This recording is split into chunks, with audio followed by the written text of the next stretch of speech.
Okay. Representative Chadwick? Representative Harrelson? Representative Harshman? Vice Chairman Knapp? Representative Newsom? Coming. Yeah. I'll check back. Representative Ottman? Representative Wiley? Representative Yin? Chairman Olson? Here. Thank you. All right, the first bill we have is Senate File 153. We have Senator Boner joining us to walk us through the bill. Okay, thank you, Mr. Chairman. Good to be here. Good to see you, committee. Brian Boner, Senate District 2. And so what you have here is Senate File 153. This is a bill that I've been working on with the clerks and with the Secretary of State dealing with election security. So I want to start off by saying that I think that our elections here in Wyoming are secure and accurate. Our clerks do an excellent job. In fact, the reason why I kind of got started on this bill is sitting on the Corporations Committee for the past 2 years. I've had a chance to see the way they do business, and it reminds me of a lot of things we did out in the missile field, with making sure that sensitive components are properly controlled, have tamper detection indicators, making sure that there's air gaps and stuff like that. Reminds me of the time I spent doing compartmented top secret work and with our nuclear arsenal. So you never know what you're going to run into in this job, and that is one of it. So I started talking to the clerks about what we could do to make sure that we retain the status of secure and accurate elections. I think that also that there's been a lot of national level discussion that has filtered down into our Wyoming elections, and we need to respond to that. Respond to that concern because this is sort of like ethics laws. It's not enough to avoid, say, a conflict of interest. You have to avoid the appearance also. And so I think that's something that we need to take seriously, and we need to respond accordingly, and that's why we have the bill here today. So basically what this bill does, most of these are just codifying current practices, making sure that we kind of consolidate those gains, but also acknowledge that this is an evolving area, and the clerks, I think, understand also that part of being a serious professional is you're always looking to adjust and build upon your current success. They're not going to sit back and just kind of be okay with the status quo. So that's what this bill does here. So I'll just go over there's 5 different concepts contained in the bill, Mr. Chairman. I'll go over those briefly, and then I'll pause for questions, if that's okay. The first one is a limited ballot audit. So this is something that was accomplished via rule over the past 2 years, where the clerks will go in and basically do a limited audit of the ballots themselves between the election and before the canvassing board. The idea being that if you're going to do a ballot audit, in my mind, you should do it in a meaningful time frame, meaning, if you find a problem, you can correct it before you certify the results. That's the focus of this ballot audit. It's not meant to, it doesn't necessarily preclude a more thorough audit later or anything like that. The focus here is doing a quick check with a limited portion of the ballots to ensure that everything is matching up. This is distinct from the audit of the actual machines that is currently in statute, where they go back and they basically check the machines against a standard paper ballot, not an actual paper ballot that is used in the election, but just checking to make sure the machines work. So this is checking the ballots with the machines to make sure that what happened on election day is in fact accurate with that limited portion. Once again, remember, we're trying to get this done in a very constrained time frame, about a week. So like I said, this is something that was implemented via rule at this last election, seemed to be very successful. And so the language on page 2, basically all the new language, section 1 is based off of that. I will say, Mr. Chairman, you'll have a amendment offered by the Secretary of State on page 2, line 10, delete each cycle, and then also the appropriate department, just so that, if you have a formula that works, you don't have to look at it every election cycle, and that'll just have a little bit of discretion there. Also, there's some, I'll point out page 2, line 16, at 5%. That's currently in there based off the actual experience of the clerks. There will be some discussion as to whether it's more appropriate to have 10%. So if there is a closer election, once again, so the number of ballots you audit is based off of how close the election is. The idea being that, more likely as a mistake or whatever would change the outcome. You're gonna have to look at that more closely. So statistical significance is based off of that, not, all the ballots. It's based off of the idea that, if we're gonna find a problem, we should be able to fix it. That's another constraint in that as well. So that's how that works, has worked for the past election cycle, and that's what's in the bill. The next concept is requiring an air gap. This means that any voting machines are not hooked up to the internet. They're not susceptible to that electric interference. Very important part of cybersecurity and something that is a current practice. So it's my understanding that last time we got new election equipment, there was an option to have Wi-Fi connectivity. We didn't take that primarily because it was cheaper. So I think we made the right decision there, maybe not for the reason we're thinking about today, but we want to make sure we codify that in statute. The significant change is we're reducing the early voting period. Right now it's 45 days. The only reason why it's 45 days now is that complies with the Uniform and Overseas Citizens Absentee Voting Act. Now, obviously, we still have to keep it 45 days for those folks who are, say, in the military or maybe serving in a mission overseas. We still want those folks to be able to vote, obviously, and it's federal law anyways. But for everybody else, it's going to be 28 days under this bill. That compares pretty nicely to the national average, about 23 days. And that's been in close consultation with the clerks, making sure that we're not going to limit somebody's ability to vote, and also recognizing as somebody who represents a rural area. I know my constituents, in the farming and ranching community and oil and gas and the coal industry, that they really rely on that early voting period. It's really important for those more rural voters who maybe don't sit behind a desk all day in town to be able to vote. And 28 days is still plenty of time. And so we're not going to be making it impossible for those folks to vote. Also, we talked about chain of custody. It requires an election judge or law enforcement officer to transport ballots. Also requires a numbered seal, so that if somebody breaks that seal, the clerk would know about it and they know that it's been potentially tampered with. That's a current practice. We're codifying that. Also, the other last part is a $100,000 appropriation for ongoing professional development or consultants or whatever the clerks want, so they can just continue to be at the forefront of election security and making sure, like I said, that we're not taking anything for granted. We're going to continue to improve. So that's the bill, Mr. Chairman. I can pause here, and if you want, I could go line page by page, but that's what the bill does. Stand for any questions. Representative Newsom. Thank you, Mr. Chairman. So you said this $100,000 is an ongoing appropriation for the clerks, or no? Is a one-time appropriation. Is a one-time appropriation. So then beyond this year, what sort of funding should they use for ongoing training on these systems? Mr. Chairman, I believe that it's best for them to see what's out there and how valuable it is. If it's valuable, I imagine we'll see them back for an ongoing appropriation. But for now, I think it's just good to have the one-time appropriation just to see what might be out there. The other thing I didn't see was any appropriation for UW, for the university to do their piece of this on page 2, line 10 and 11, that we're asking the university to participate in this, but with no additional funding. Mr. Chairman, they've already done this, like as I stated in the previous election cycle, so they seem to be able to handle the workload just fine. Representative Yim. Thank you, Mr. Chairman. Senator, I think I can appreciate the bill for the most part. I think maybe, I guess I have a question on the intent. So you said some of the intent is that there is concerns on election security, basically nationwide, and some of the intent behind the bill is to help respond to that.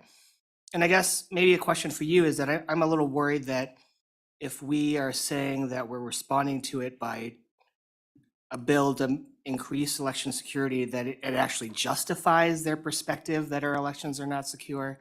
Do you think that this actually could add some fuel to that fire rather than help put it out, and rather than help folks understand that our elections are currently secure? Thank you, Mr. Chairman. Mr. Chairman, I think we're well past that point, frankly. I mean, yeah, that ship has sailed. I think especially the past 2 presidential election cycles, we've seen both both those instances where the other side sought to undermine the results. And we're well past that point.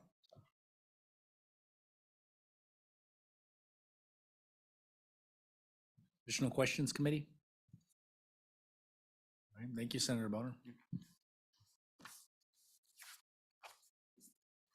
Let's hear from the Secretary of State's office, and then we'll hear from our clerks.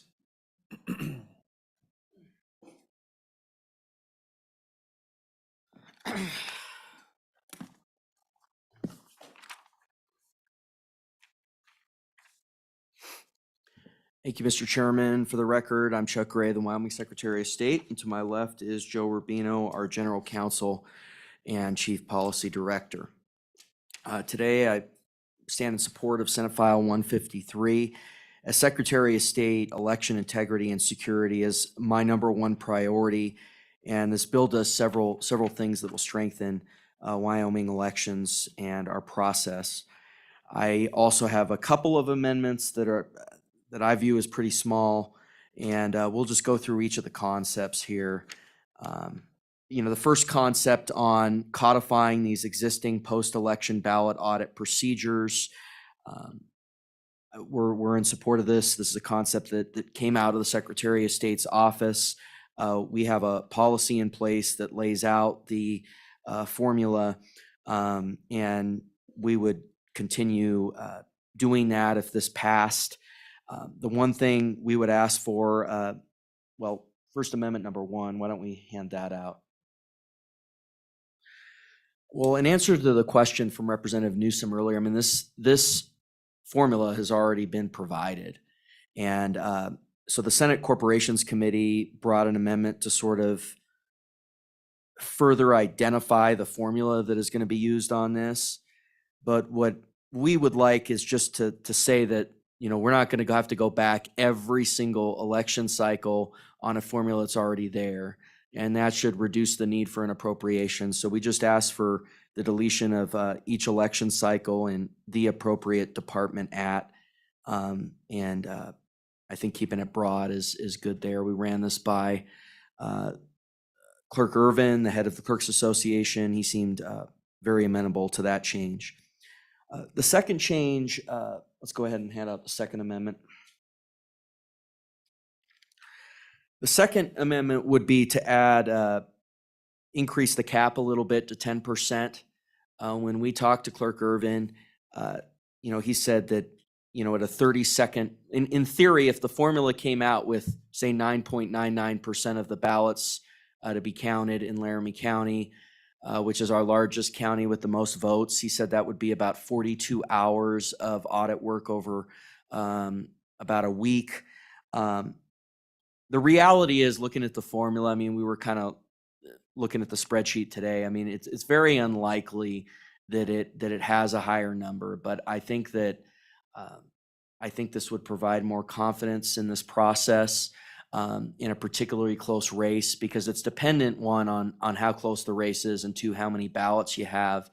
And so we understand the need for a sideboard on this, but we think that 10% gets there on the balance, and Clerk Irvin seemed amenable to that. When we presented that to him. So that's the first concept. The second concept is codifying that every voting equipment must utilize an air gap, a safety measure ensuring that Wyoming's voting equipment has no direct or indirect connection to the internet, and this is an important codification of existing practice. Third, this bill shortens the early voting period from 45 to 28 days, and this 45-day early voting period is tied for the fourth longest in the nation.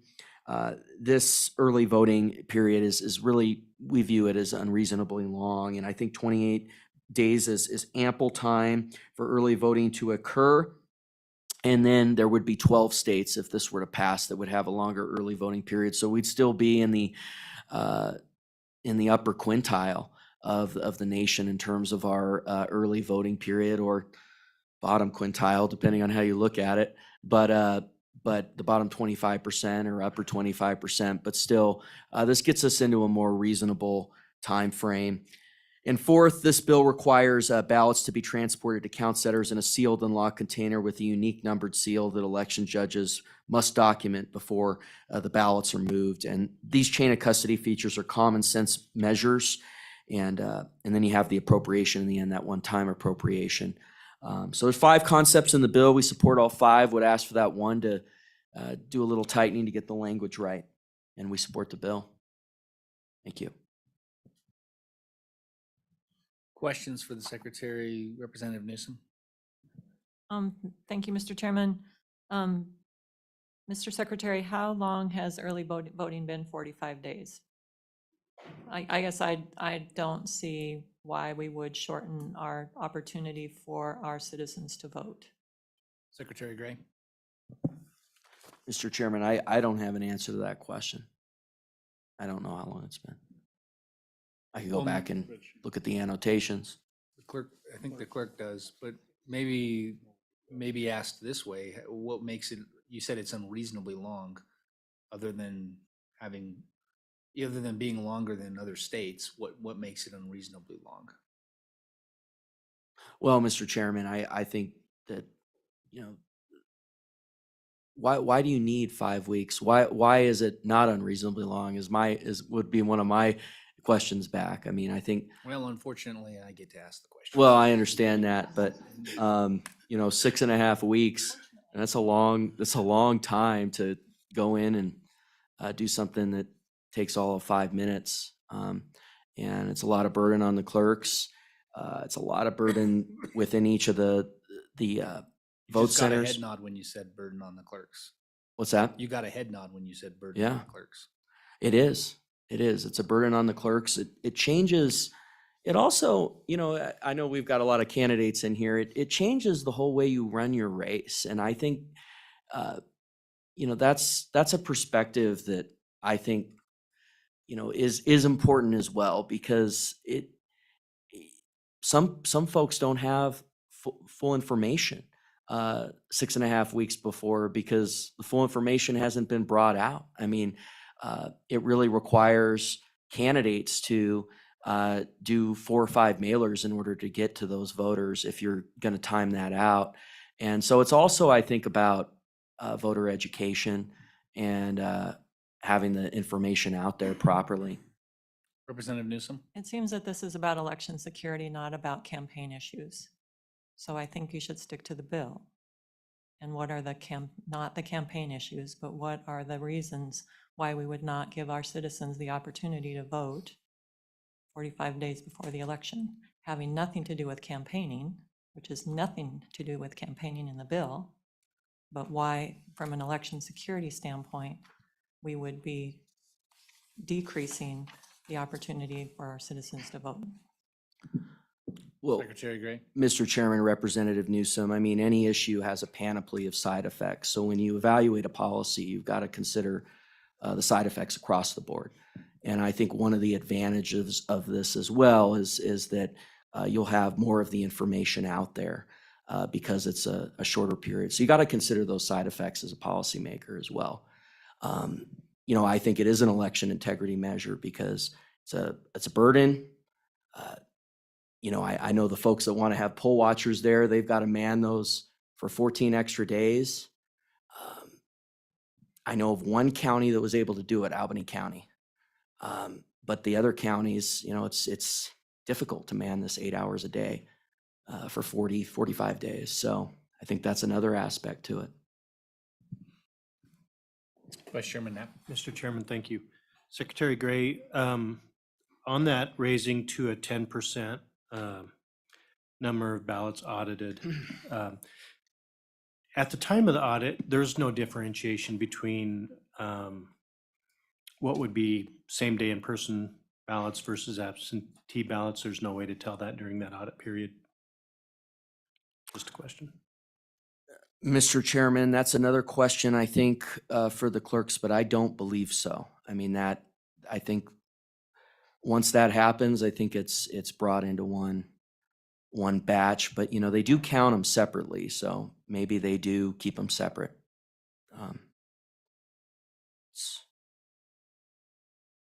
It's a practice question, and it might depend on the county. All right, thank you. Any other questions? No? Okay, thank you. Thank you.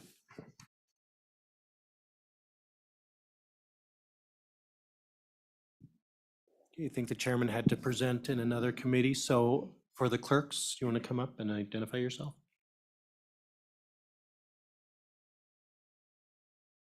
Mr. Chairman, Julie Fries is on the line as well, and she's a clerk. Should I bring her in? Yes, please.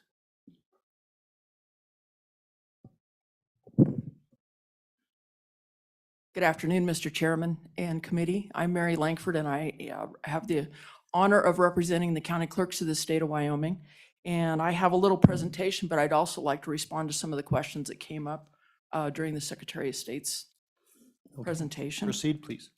My purpose today is to focus on the administration of Wyoming elections, and particularly on election security. The County Clerks Association would like to express its gratitude to Senator Boner for working so closely with the county clerks prior to filing this bill. Your effort, Senator Boner, is really appreciated, and thank you for that. The 5 areas that were discussed earlier, the post-election audit in Wyoming in 2021, we had several special elections during that year, and we did a pilot project, and that's when we kicked the tires on post-election audit. Then during the 2022 election season, we did post-election audits on the primary as well as the general election. Air gap is a current practice in Wyoming with our electronic voting systems and computers. And we've had that in place with our new 2020 election equipment that we purchased. So codification of just air gap in the bill. The 28-day time for absentee and early voting.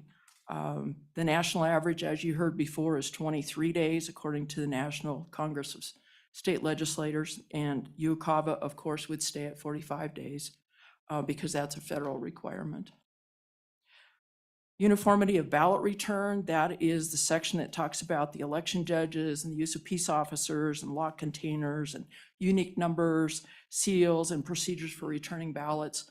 Those procedures are already in place, have been in place for a long time. This is just codification of that procedure so that we have a chain of custody for our ballots from when they leave the polling place till when they get to the courthouse and are secured on both ends and are secure during the process.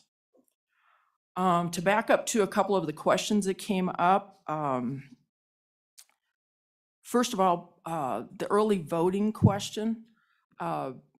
So we voted 45 days early, probably for 3 election cycles, I would say. So what, 2, 4, 6 years? That's probably been in place. 45, we used to be 40 days, actually. And we moved to 45 because, of course, it's confusing. 45 days for military and overseas people, and then 40 days for the people that are here. This is going to be a similar thing. We're going to still be at 45 days, but we still have 28 days. Actually, in the clerk's world, is a bit of a blessing. And for that, being that we have to sit an election board, just like you have on election day. You have a polling place that is dealing with these folks coming in to vote. So you have at least 3, probably 4 or 5 if you're in a bigger county, of election judges that sit and act like it's election day for 45 days. 28 days would be a little bit more manageable. The other thing that happens also with that is that it gives the clerks a little bit more time between 28 days and when they receive their ballots to prepare for the election, for the actual election day. So there's a little bit of a reprieve there for the clerks to be able to do some election preparation. So the clerks do support the 28 days, but we do also understand that, is it fair for everybody to have 45 days or 28 days or whatever those need to be? We understand that as well, but we do support the 28 days. The second portion that I wanted to talk about, I believe, is the 2 amendments that were proposed by the secretary. On page 2, line 10, the clerks have no problem with that.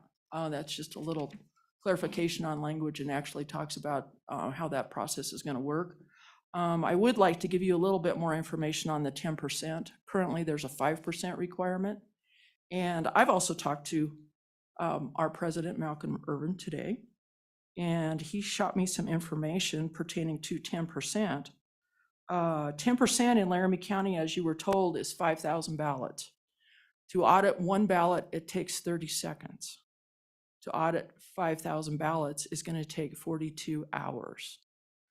How much time you have between 7 o'clock on Tuesday night election day and 5 o'clock on Tuesday night the week after is not 42 hours.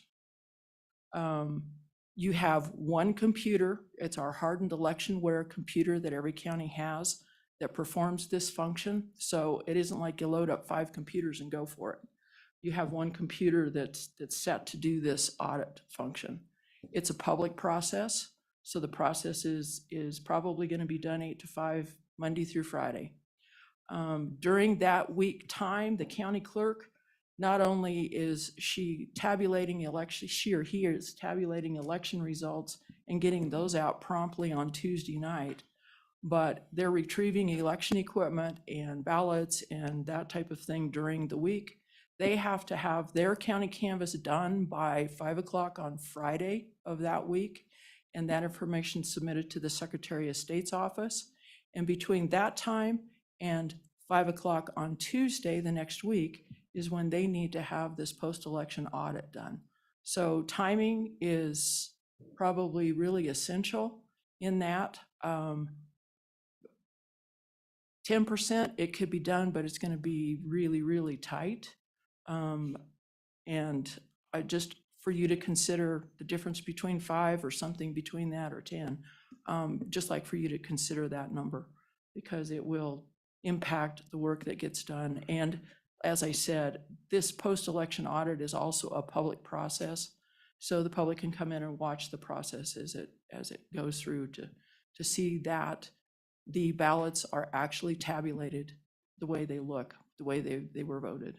So, and with that, Mr. Chairman, we appreciate the funding portion that's put into the bill to be able to get the expertise that we need to get for some training and that type of thing. And I'm sure you realize county clerks are budget officers also in their county. So they'll let you know if they need more money or not after they get through with this first year. But outside of that, we really appreciate the work that's been done by Senator Boner on this bill, and the clerks do support this piece of legislation. And I would be just happy to answer any questions that you might have. Thank you. So before questions, Clerk Freeze, thank you for joining us. Do you have any comments that you'd like to add? Thank you, Mr. Chairman, members of the committee. Julie Freeze, Fremont County Clerk, also speaking for the Clerks Association. Mary covered this very well. I just want to also talk about the 10% in my county. That'd be 1,300 ballots. When we had 400 for the primary, it took us about 4 hours to get those done. You have a lot of people, well, not a lot of people in the room. You have each party, and then you have staff that helps you do that. And as you all know, it doesn't, you can't just click it and everybody go, oh, that's what it is, and move on. You have to how it turned out on the machine and look at the ballot, make sure that that is correct. And if you have more than one office to look at, that of course takes you a little more time. And Mary did talk about the constraints that we have on us after an election, especially between the primary and the general. We've done a calendar that for the legislature at one time to look at, and I think it was during the runoff bill. And that's something we should get out to every legislator so they can look at what our timing is for that. So there's just a lot of things that go on in between. The 28 days, this is something we discussed as maybe something we should do. 45 days was mandatory. So when you get absentee ballots out, everybody was going to be doing it the same, because we were experiencing across the state that I'd get mine out 45 days, but it wasn't, and move had to go out, but we could do the 40 day to 45 days for the people in state and out of state that weren't military and overseas. And some county folks were saying, well, geez, Fremont County's getting theirs out 45 days. What's your problem? So we didn't want to do that. We wanted to be consistent. So it became mandatory at 45 days. that was something we also suggested. But in the last election cycle, there has been so much added to our plate for securities. We did some of it to ourself, chain of custody and things like that. That 28 days seems a little bit more logical to us without losing the ability to get ballots out to people. It is not unusual to send something out in county and it takes a week to get to them.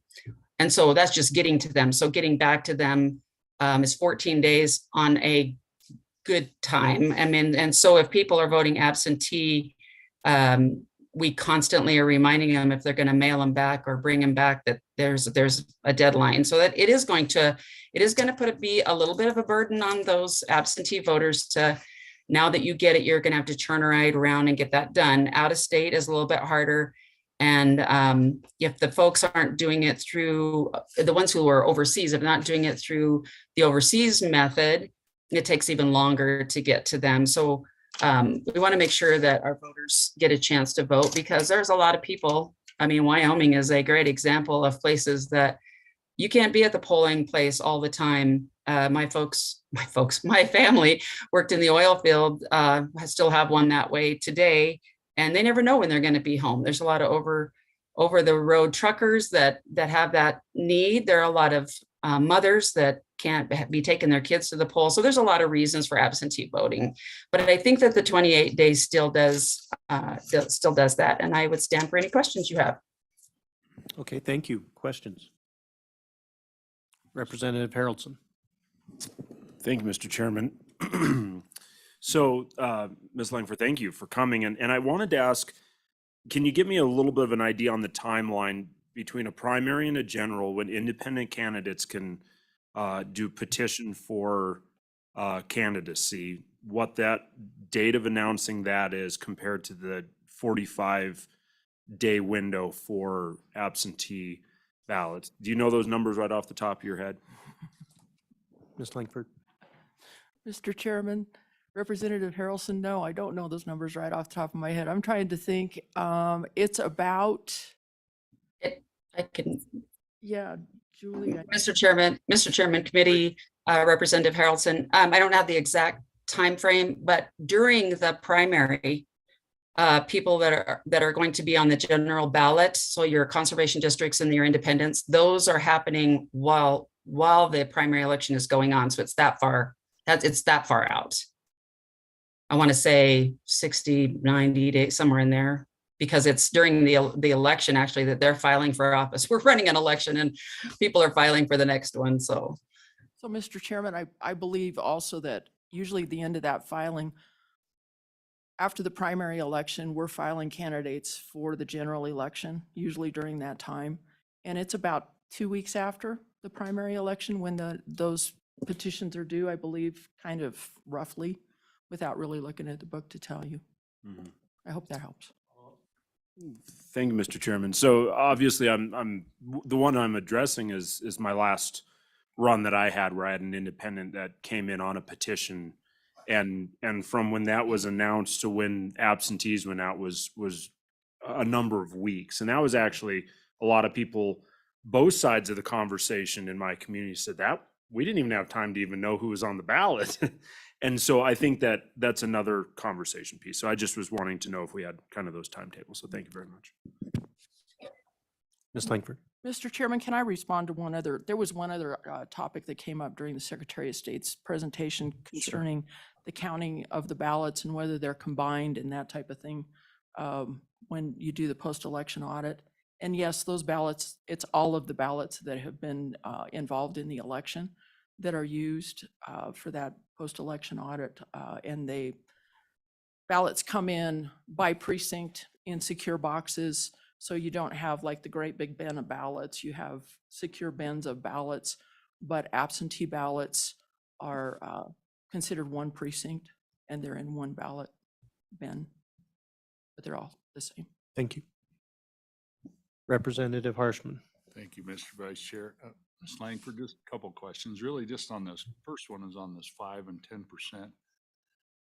Is there a statistical, there's got to be a number where there's got to be a certain minimum, and is there a statistical significance though on the accuracy between that 5 and 10? I mean, certainly there's a math person studied it. It's gotta be- Mr. Chairman, Representative Harshman, I don't know the answer to that question. I do know that they worked with the University of Wyoming to determine the algorithm and that type of thing. I would think, and I don't know this for sure, that they would have made that suggestion at what the significant percentage would be, because 1% doesn't make sense. You want something that's significant, but you also don't want something that's overload either.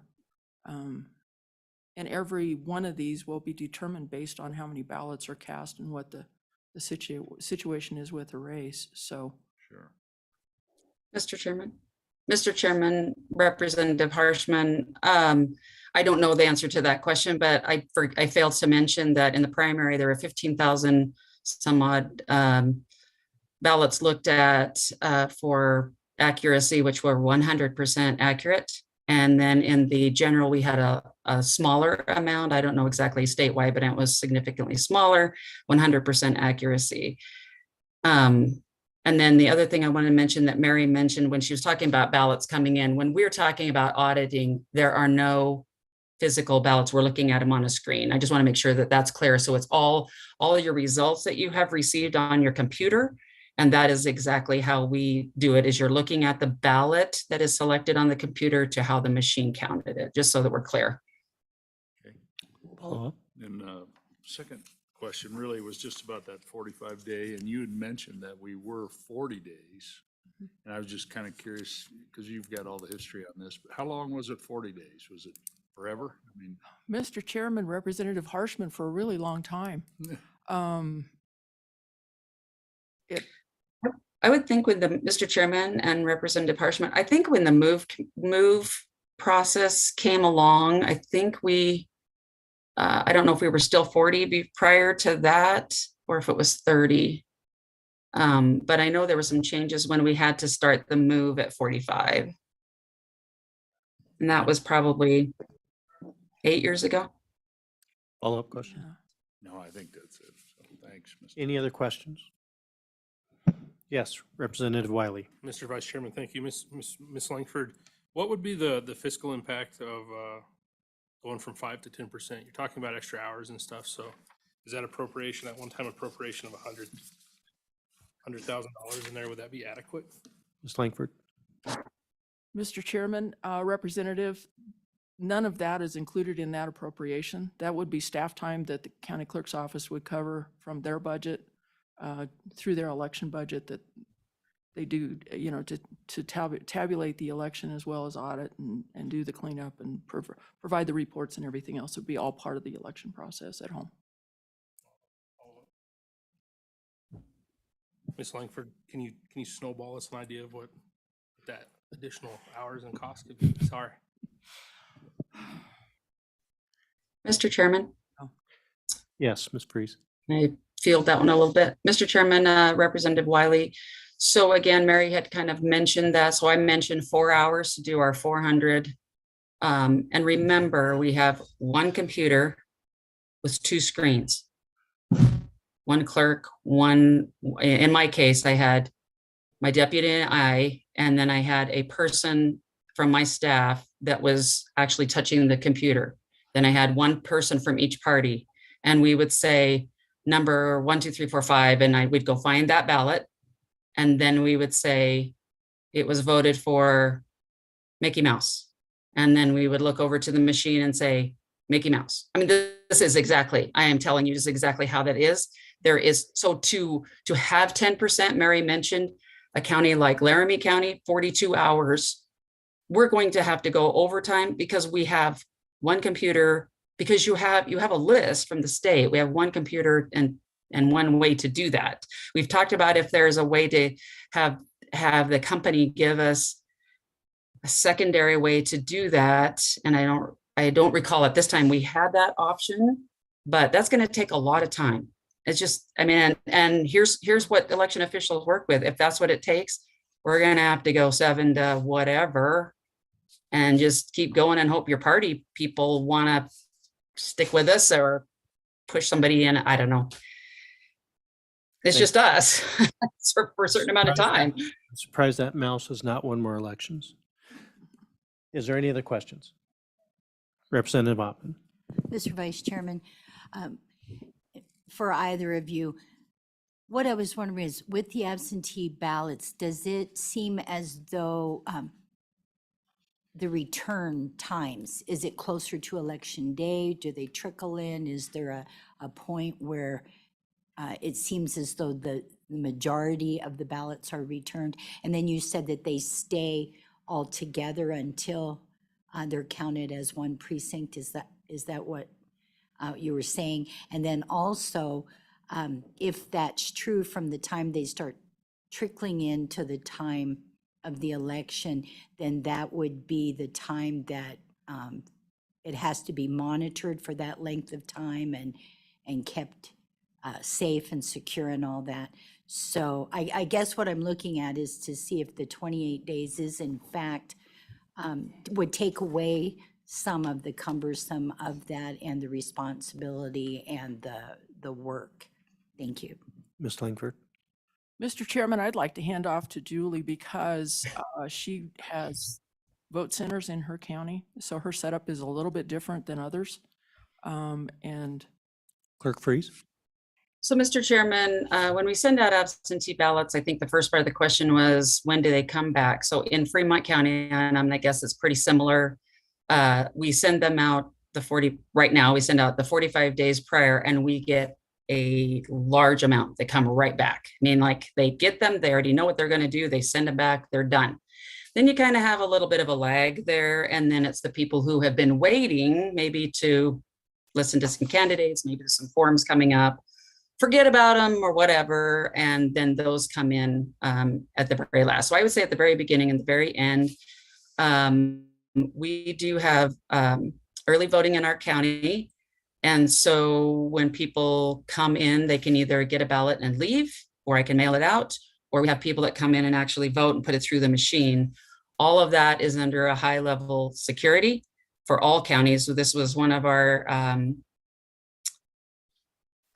not chain of custody, but the things that we were doing similar together. That was one of the things we're all doing similar. And so you put them in, the ones that come back in that we're not counting right away, those go into, they get checked in and they go into a box that's locked by precinct. So then they can go upstairs on election day to be counted by our absentee board. So those are under camera and security and chain of custody and that whole thing. And if I missed another part of the question, I can't remember what it was, sorry. Follow up. Mr. Vice Chairman and Clerk Freese, thank you for answering my questions. This is Representative Ottman. Thank you, Representative. All right, thank you. Representative Yin. Thank you, Mr. Chair. Ms. Langford, so for the states that have the shorter than 45-day absentee situation, do a number of those states allow the election officials to receive the ballot after Election Day as long as it's postmarked by or before Election Day? So I guess my concern ultimately is, are we going to have a bunch of ballots that get received after Election Day that don't end up counting? Ms. Langford. Mr. Chairman, Representative Yen, I know that there are, I can't speak specifically because I really don't know about that. I do know that there are other states that receive ballots after Election Day and count them up to a certain point in time. Not in Wyoming. I know Wyoming law. Not in Wyoming. If they aren't in by 7 o'clock on Election Day, then they are late, and possibly could be an issue. Follow up, Mr. Chair. Representative Yin. Ms. Langford, how much of a burden on the clerks would it be if we allowed for receiving ballots after Election Day for a week, let's say? Mr. Chairman, I don't mean to be smart. The burden's going to be because the public wants to know the results. And I think you've seen probably nationwide places that are waiting for election result, for ballots to come in to finish their election. Wyoming likes to have their election results as fast as they can after 7 o'clock on Election Day. All right. Any other questions? All right, let's move on. Thank you very much. Secretary Gray, you have a comment? I just want to, thank you, Mr. Chairman. I want to make one point on the 10% amendment. There just seems to be a little bit maybe of a misunderstanding on it. So it would be subject to this model, which we're getting from the University of Wyoming. And it would just be a cap on, that provision is a cap on how much you can use. So if the model spits out that you need 7.5%, the way this reads currently, we'd be capped at 5. And therefore, we wouldn't be executing the model, which is supposed to be the whole point of the audit. So I just want to say it doesn't mean that you're going up to 10%. It means it's the cap on what the model spits out. And it's very unlikely, by the way, it spits out over 5, but is possible. And Thank that's you what I for wanted- that thank you. clarification. Appreciate it. All right, are there any other members of the public that wish to speak on this bill?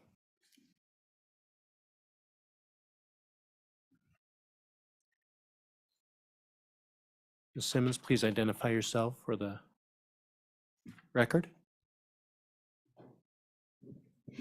Gail Simmons, Civics 307. I'm from Sheridan County. So the first thing, Mr. Chairman, is codifying existing security is a good thing. I think it provides reassurance to the public when they know about this, as well as backup to the clerks, who are the ones who actually administer the elections. The question is if this particular bill takes care of all the risks. And I like everything in this that has security. And do the items in it cover documented risks? So there's two parts to risk and election security. The first one is actual risk. The second one is perceived risk, which is really the public perception of election integrity. And I actually am putting in an interim topic. I think I contacted some of you all to actually do an interim fact-based study or review of actual integrity so that it's both the analysis and the proper mitigation. It's just to tie those two together.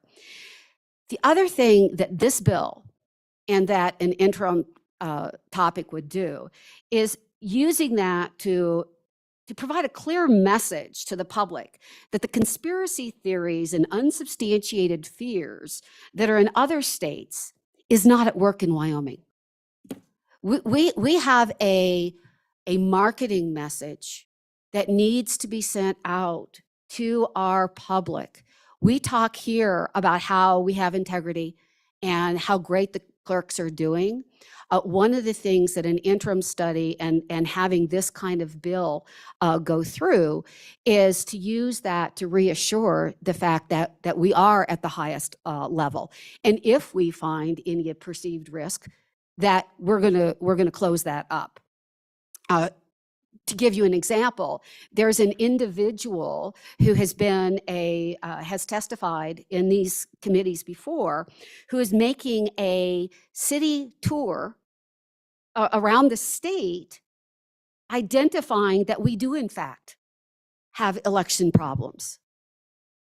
That's really concerning to me because there's no fact-based analysis that supports that, and yet that continues to feed into those fears. So I like this bill and an interim topic really addressing that.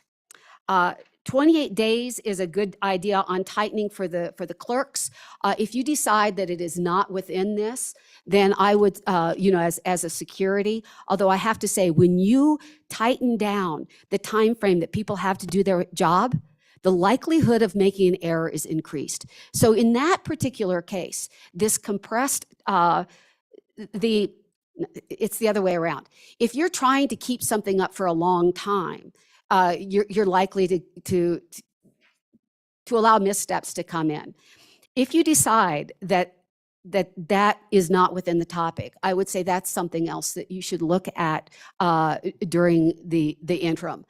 One of the things I learned really early on is if it wasn't for the last minute, nothing would get done.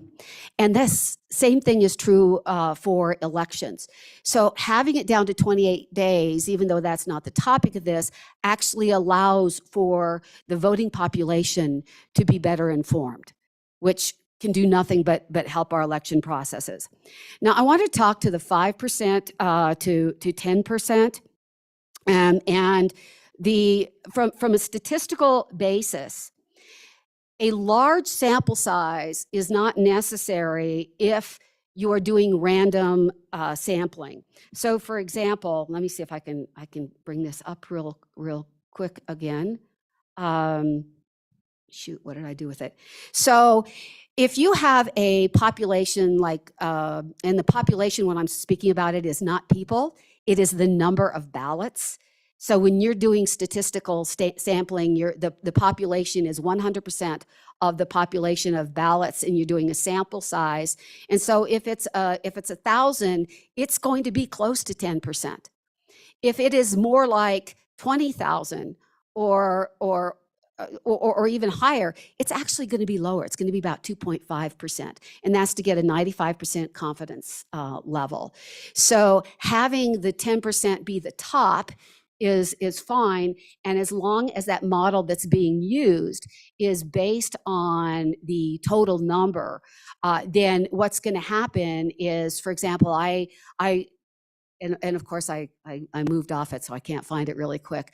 I went into a sample size calculator and I put, I think it was 40,000 in, and to get a 95% confidence level is only 384. So as long as that model is taking into account statistics, and I'm sure that it does, then having the cap be 10% would take care of a small county like Niobrara, while in the larger ones, it's actually very, very low. So I wouldn't make it a minimum of 5%. I would make it cap it at 10%, but I think you're just fine with that. And then finally, 225307, Mr. Chairman, through you to Representative Haroldson, that's on independent petitions, and they must be submitted either to the Secretary of State or the clerk not less than 70 days before the general. That's usually about the end of August. And I stand for questions. Gail, thank you. Any questions? All right, thank you for your testimony. I'm still looking for a sponsor on that. Anyone else in the room here to testify or give comment? Representative Locke. I should ask for representatives first. I apologize. Thank you, Mr. Chairman, and I'll just be brief, but being a longtime computer security and forensics guy, computer or security people don't think in the context of it, if it isn't broke, we don't fix it, right? Computer security guys are in the mode, or even all security people are in the mode of, thank heaven it isn't broke. What can we do to make it better? So I just want to speak in favor of this bill. Just it's very good from the perspective. It's just adding nice little additional pieces that make our security, enhance what we do to basically increase the confidence. And to speak to what the representative from Teton County said much earlier in the conversation, it was a great point. Does this create a situation where people say, hey, they're changing something? Should we be concerned? Because there are people out there, as it has been mentioned several times, that are concerned about it. And I have many in my district. So to be honest with you, I'm speaking on their behalf as well, people who've brought it up. And I've tried to dispel those concerns. But what this shows is our resolve to continue to improve it. And I think the people understand that, and they're happy to see we're making the effort. So I just wanted to speak on behalf of the bill from that perspective and give a little bit of perspective from the constituents. Thank you, Mr. Chairman. Representative. Any questions stand for for questions. Representative Locke? No? Seeing none? Okay. Do we have anybody online remaining? No one? Okay. I will close public comment. And what is the pleasure? Moved by Representative Harshman, seconded by Representative Haroldson. All right, let's go through the bill. Any changes to page 1? Page 2. Representative Haroldson. Thank you, Mr. Chairman. So I will move the page 2, line 10, and insert the delete each election cycle and appropriate department at. So putting the Secretary of State's handout number 1 amendment in. All right. Any questions or discussion on Amendment 1? Second? We need a second. Seconded by Chadwick. Discussion? Question? All those in favor of Amendment 1, please signify by saying aye. Aye. Aye.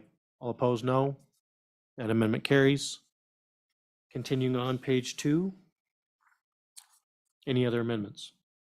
I move handout number 2, the 5% to 10%. I believe we heard that because of how the algorithm works with the university, this won't overload the big counties. This is actually to catch the smaller counties, because when you have such a large pool, we need a small amount. When you have a smaller pool, we need a larger amount to make sure we're catching issues. So obviously, we don't want to see Laramie County grab 10%. That would be a train wreck and a disaster and be horrible. We don't want to see that.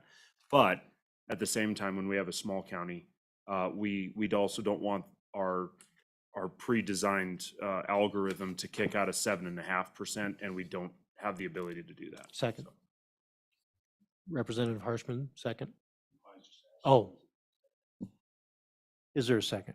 Representative Ottman, second.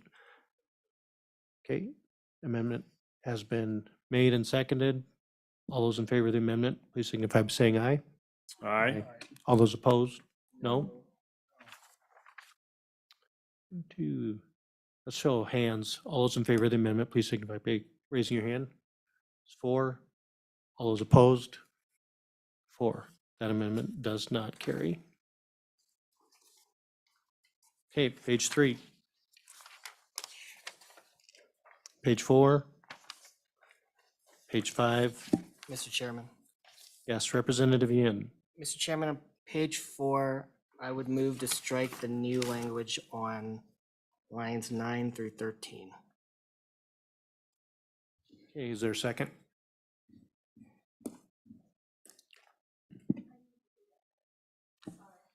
On page 4, strike new language on lines 9 through 13.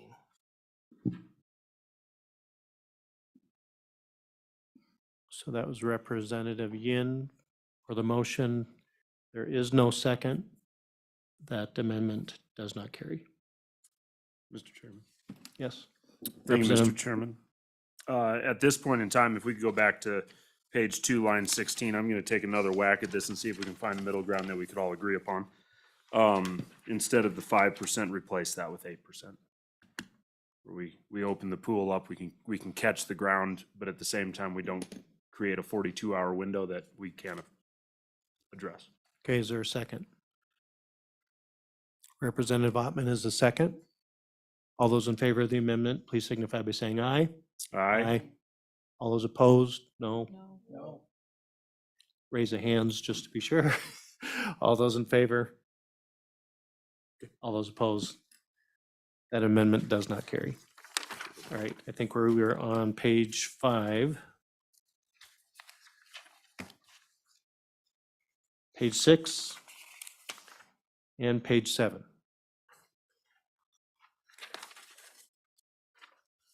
Okay, no more amendments. Go to the bill. Or will you take roll call Any on, discussion on the bill, Mr. Chairman? oh, I'm sorry, any discussion? Yeah, Mr. Chairman, thank you. So I'm really concerned about shrinking the 45 to 28 days, especially if we're talking about election security. We know that we have races that sometimes are decided by 9, 10, less than 10 votes.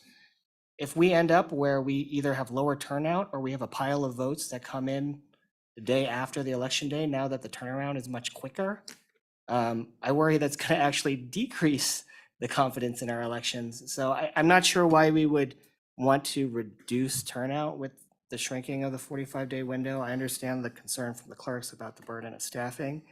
But I think when it comes to elections, the desire to make sure that we can have every resident vote, especially in places where they're not home all the time in October, November, or during primary season.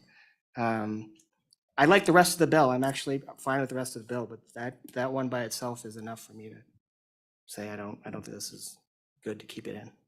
Okay, other discussion? I'll just say I think it's good to keep it in. It's been practiced in other states. It doesn't seem to be a problem. The clerks are okay with it.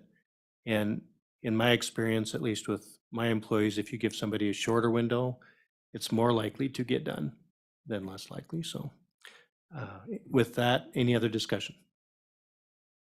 Okay, no more discussion. Please poll the board. Representative Chadwick? Aye. Representative Haroldson? Aye. Representative Harshman? Aye. Vice Chairman Knapp? Aye. Representative Newsom? Aye. Representative Ottman? Aye. Representative Wiley? Aye. Representative Yen? No. And Chairman Olson, did he leave an absentee there? No? He did not, but let's leave that vote open. Okay.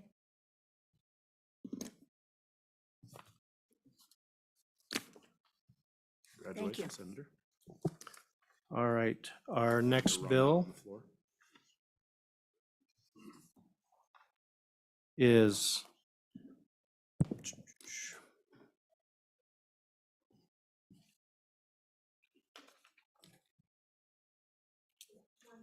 $164. Yep, got it.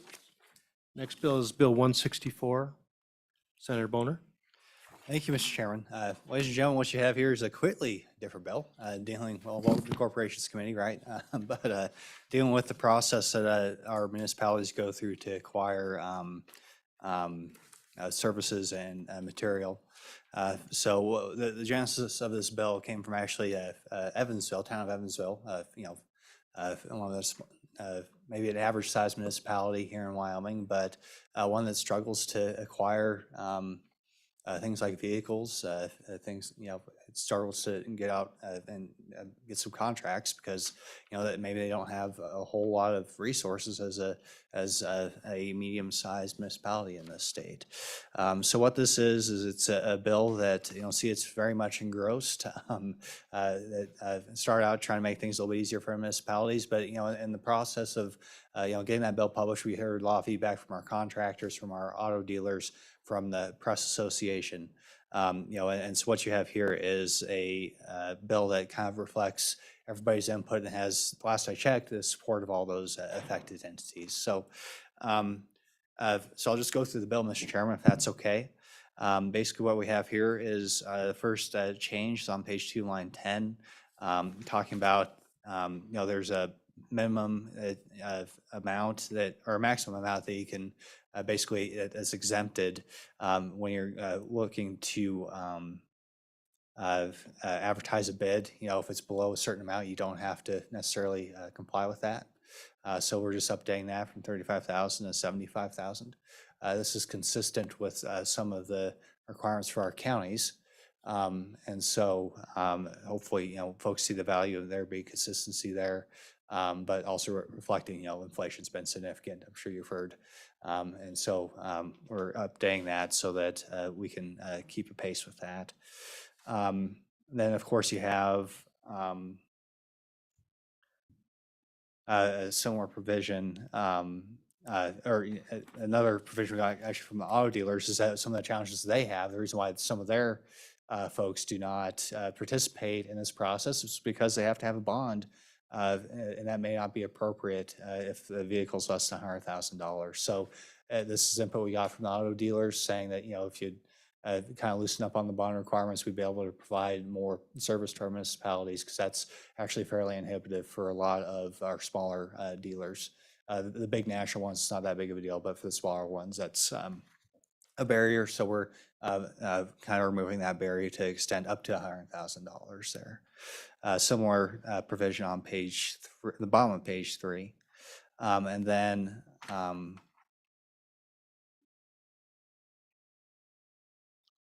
also on to page 4, and then let's see, page 5. It's simply saying that if you go out to bid and you don't get anything back, then you can go out and acquire a vehicle through a solicitation process. So you have to do the bid first. But if that doesn't work, then if the vehicle's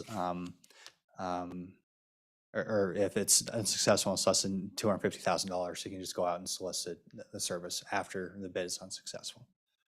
So that's basically the bill, just a little hodgepodge of different things we can do to make it a little bit easier for municipalities, but still make sure that our contractors and our dealers are taken care of, making sure that we still have a transparency. That's the interest that the Press Association has in it, is that, they like having that transparency if we're spending taxpayer dollars, that, we're still going out, we're advertising, and everybody knows what's going on.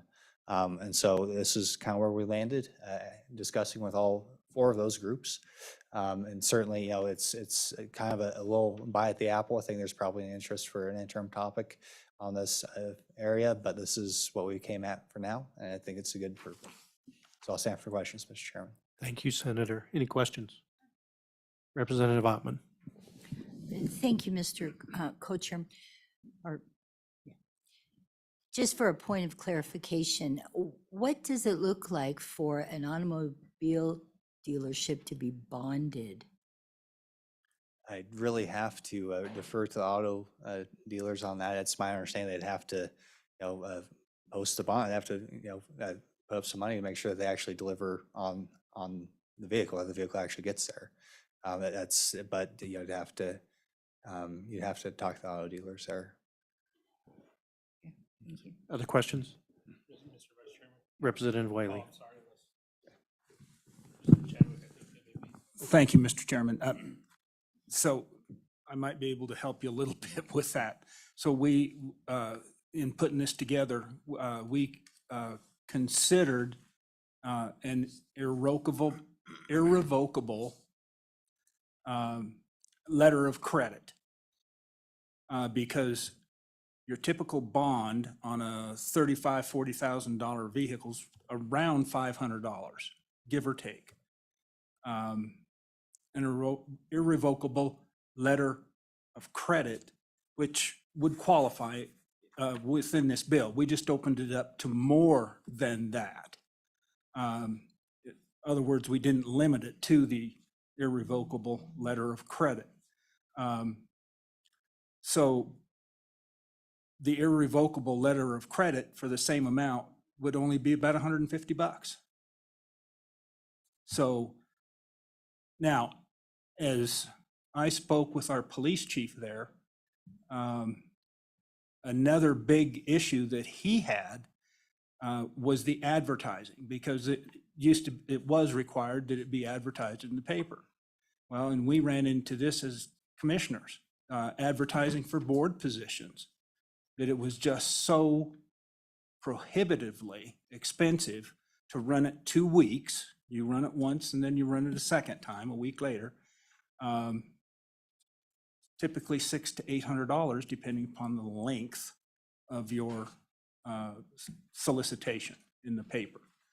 And, we cringed every time we had to do that, even in the second most populous county in the state. We got to where we just almost abandoned it completely, even though we're not required to do that as a county. And we just said, find somebody amongst ourselves, and did. Well, towns can't do that. They're required, cities, towns, and your joint powers boards have to follow statute. So they have to put it in there, and that $600-800 to them, they feel it, they know it. And our police chief, and I say our police chief because Senator Boner is my senator, he called numerous other police chiefs around the state and mayors and talked to them personally. And they came to the conclusion, we got to do this. For your, and we're talking Evansville's, in the 4,000 range, 3,500. That size of town, they feel it very significantly. So, and anything smaller than that, it's a big deal to them. Thank you, Representative. Representative Wiley. Yeah, Senator Boner, thank you for coming today. Would you be opposed to taking the $75,000 up to $100,000? I think right now with some of the latitude that the towns and cities and stuff need, especially with the cost of things being so volatile, that might help them in certain situations. Mr. Chairman, I would urge caution along that number. That was carefully negotiated between the municipalities and the Press Association. And we're lucky it's 75, I'll tell you that. So, Thank you. Any other questions? Representative Newsom. Thank you, Mr. Chairman, or Mr. Vice Chairman. Is there a reason why counties are not included? Thank you. Senator Boner. Mr. Chairman, I am not an expert on these statutes. There is a distinction between municipalities and counties. For what reason, I can't say. I think this might be ripe for an interim topic overall. I have no background on that, but yeah, there's absolutely a distinction between municipalities and counties. Why, I have no idea. I think we may have an answer. Representative Chadwick. Thank you, Mr. Chairman. And it's just never been included in statute. It's just that simple. It's always been cities, towns, and joint powers boards. That's just the way it's been. Now, counties like not being included. Thank you. Senator, I just had one question. So if no bids came in, all of a sudden it jumps to shall not exceed to $250,000. And I wondered why there was such a big gap there between the 100,000 up to 250. Right. So the reason there for the 250 is that the idea was that would cover like vehicles that don't include like larger heavy equipment. So that was a distinction there as to why there wasn't consistency there with. I just point out that those are different provisions of the statute. 100,000 is for the threshold for what we would not require a bond for, and then 250 is just for the overall process. Okay, thank you. Any other questions? All right, thank you very much. Representative Ottman, did you have another question? I do, please. Just kind of a follow-up question, just to get to understand this. How are businesses or suppliers supposed to know that there's an opportunity to bid if it's not advertised? Thank you. Senator. Thank you, Mr. Chairman. I imagine that the process is different for every municipality, but there's, I think, they could probably just reach out directly and the same way you would as a private citizen, I'd imagine. Now, I know with state government, at least, you have to get at least 3 bids, so there's a competitive process. That you're getting, the taxpayers' dollars are still being well used, even in that lower threshold. But I'd have to look and see what the process is for our municipalities. Follow up? Nope. Any other questions? All right, thank you. Is there anybody from the public here to testify on this bill? Go ahead and come up. You can come up at the same time and just identify yourself, one before the other.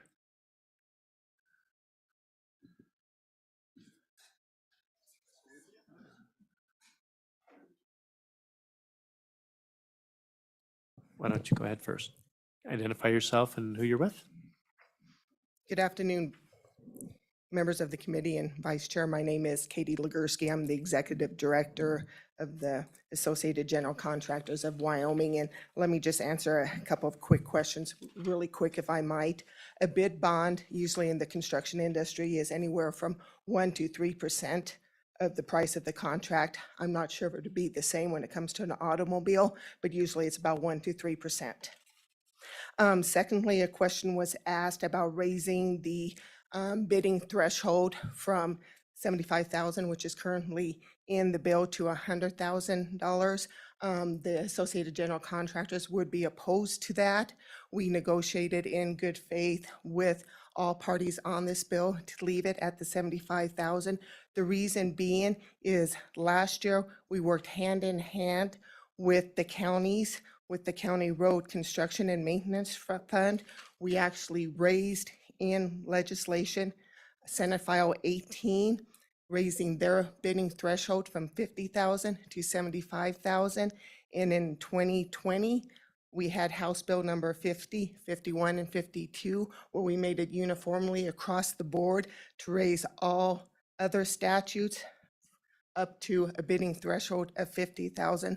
So what the construction industry would like to see is to make it as uniformed as possible among all statutes, the same bidding threshold. So it's an even field so that contractors know across the board what the bidding threshold is. So it's uniform throughout the state statutes. So we would be opposed to raising the bidding threshold any farther than 75,000. We did negotiate with all the parties to keep it at the 75, so we would like to see it remained at the 75,000. We are very supportive of this bill. To answer a few other questions, when it comes to bidding, whether it's bidding for a construction project, whether it's bidding for a piece of equipment or a vehicle, there is a procedure in place that entity does have to advertise that. They have to advertise it in the newspapers in a general circulation, so it does go out there. Not only that, in the bills in 2020, it does require that those advertisements are put in the municipality's website as well.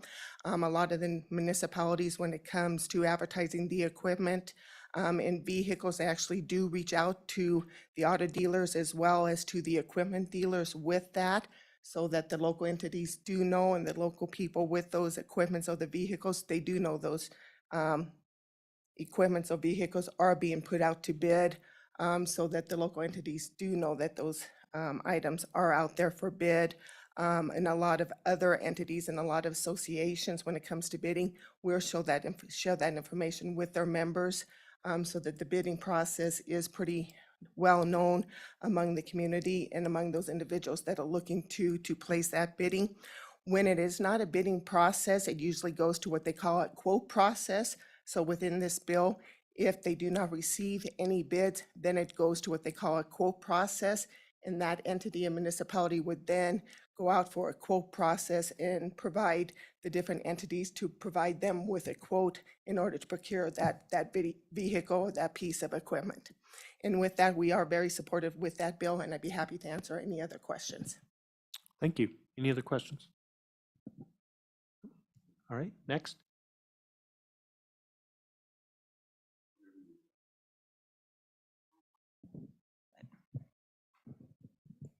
Good afternoon, committee, Mr. Chairman, committee. My name is Marcia Allen. I represent the Wyoming Automobile Dealers Association, which is the franchise new car and truck dealers in the state. I won't repeat a lot of what you just heard through testimony, but we are very supportive of the bill. What I have heard from my members is the bond is problematic, and that stops a lot of them, especially the very small dealers, in submitting bids in the past.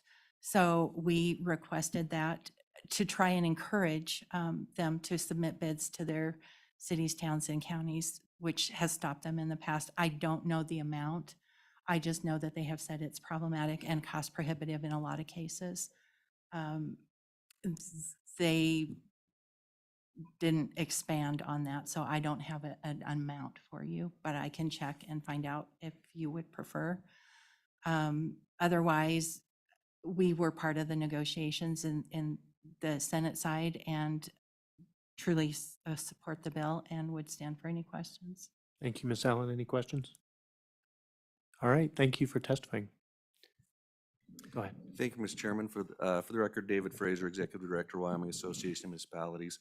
I want to thank Senator Boner for his work on this, and also, and this is not the obligatory thank you, really thank the other associations that worked on this. As Senator Boner said, when it came up in the other house, this bill is much worked over from that one.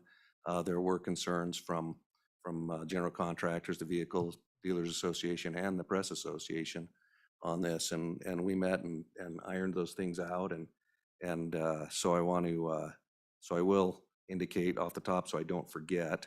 I want to back up Ms. Legursky on what she said about keeping that at the 75,000, even though it would benefit us if we were to move it to the 100,000. That was a number that we negotiated in good faith that we could all support. So I'm gonna continue to support that and encourage you to leave that number where it is for that reason.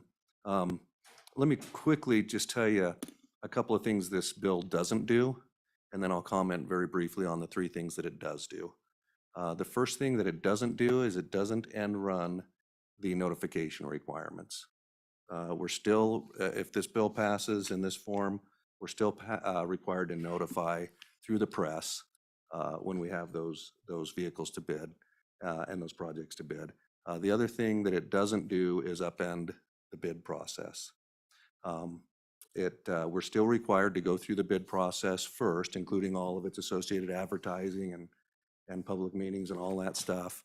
And then if we're unable to get bids at that point, then we're able to go out and essentially, seek the piece of equipment we're looking for. This was brought up as has been mentioned in history. I mean, if you've been to a car dealership in the last couple of years, you know that the supply chain has just been really taking a toll on their inventory and their ability to get things.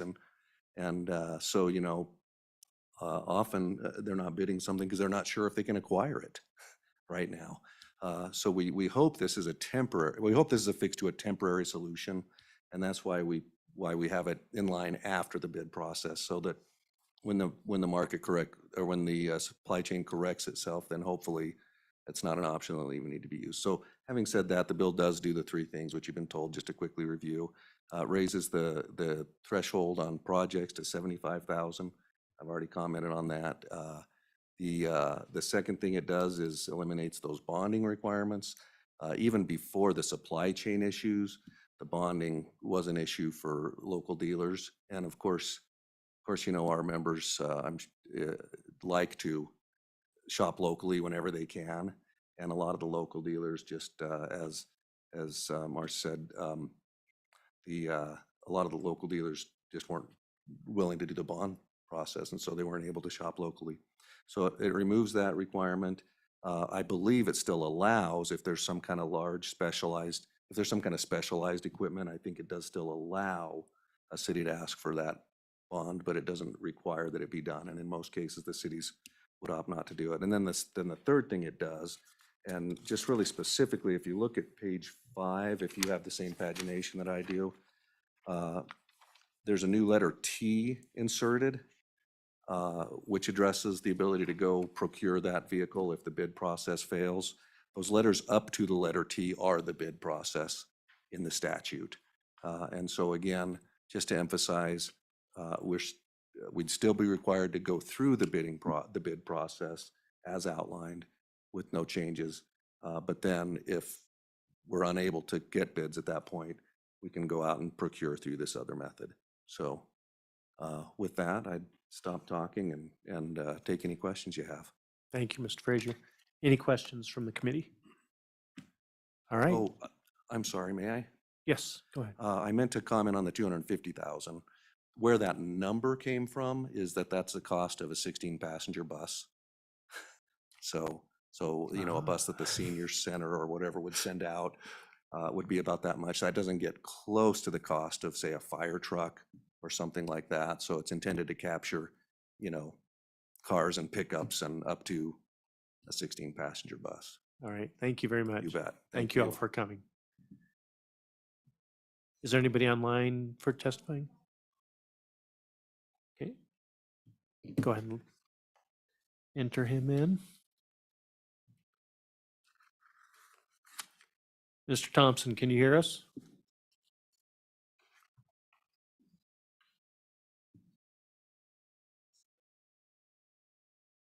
Mr. Thompson?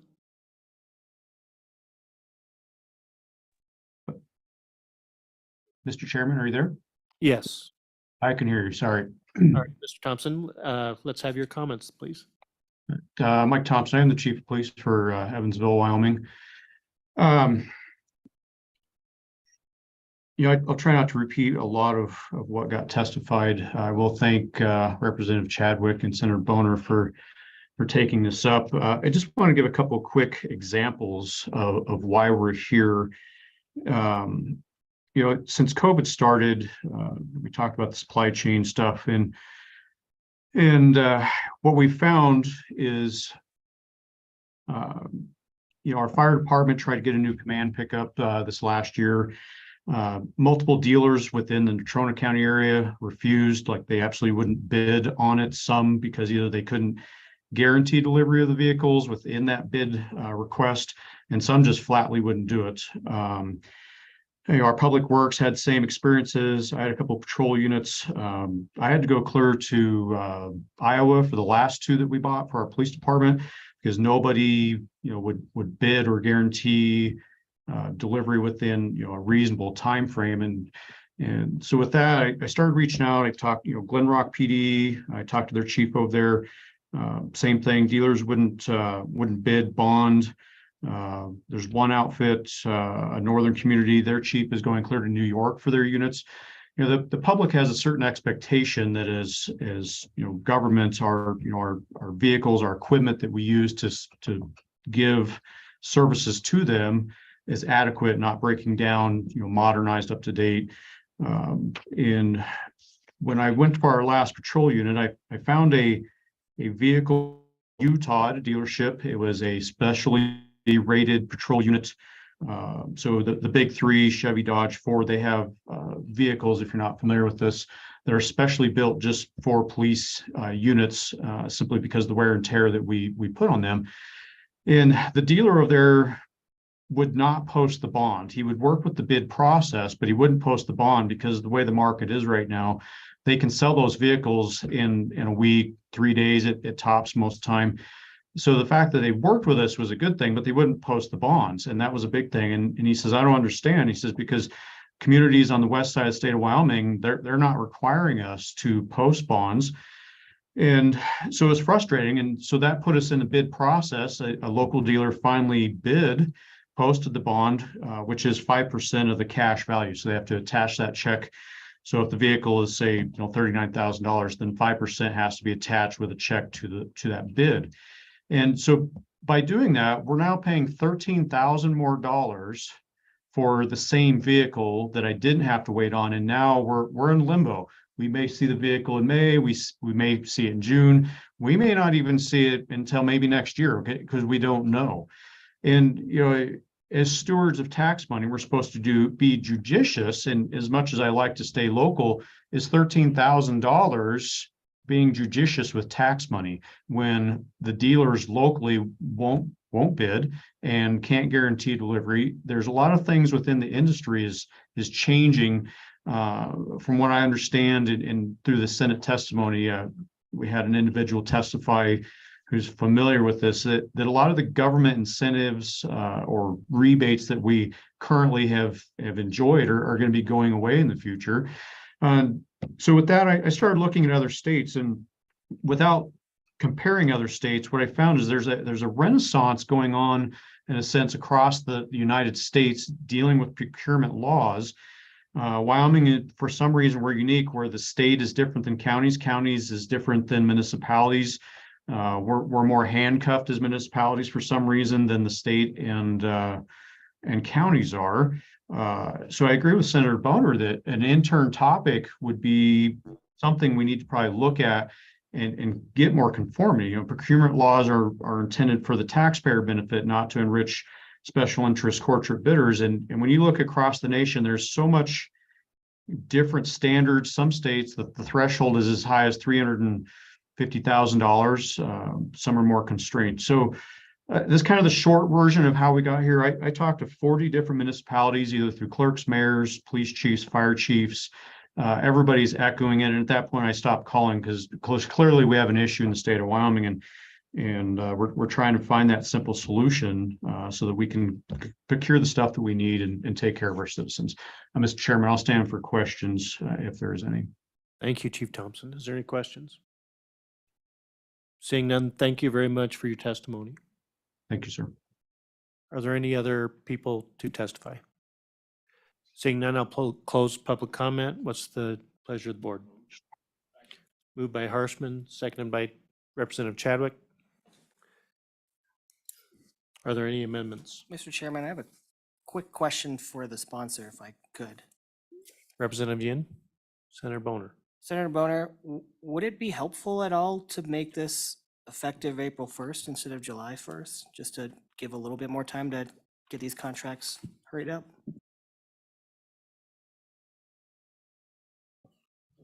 I hadn't considered that, Mr. Chairman. If I prefer to the folks in the room. Sure, doesn't hurt anything. Oh, that's true. Yeah, it's not a big deal. I don't think yeah, if it's just effective, you're just talking about moving up the effective date to April 1st of this year. Sure, I mean, it's. Do you want Yeah, to propose fine that with as an me. amendment? Mr. Chairman, I will move that as amendment. So in 2 places, it actually has to be done. 3 places. So on page 5, line 22, April instead of July. Page 6, line 1, April, and on line 4, April. Okay. instead of July. Do we have a second? Seconded by Representative Ottman. All those in favor of the amendment, please signify by saying aye. Aye. All opposed, no. That amendment carries. Any other amendments? Call for the roll on the bill. Representative Chadwick. Representative Haroldson. Representative Harshman. Vice Chairman Knapp. Aye. Representative Newsom. Aye. Representative Ottman. Aye. Representative Wiley. Representative Yin. 8 aye, 1 absent. You want to leave that one open as well? Let's do. Okay. Thank you. All right. Are there any other items to come before the committee? If not, we are adjourned. I don't know how long to leave that open for.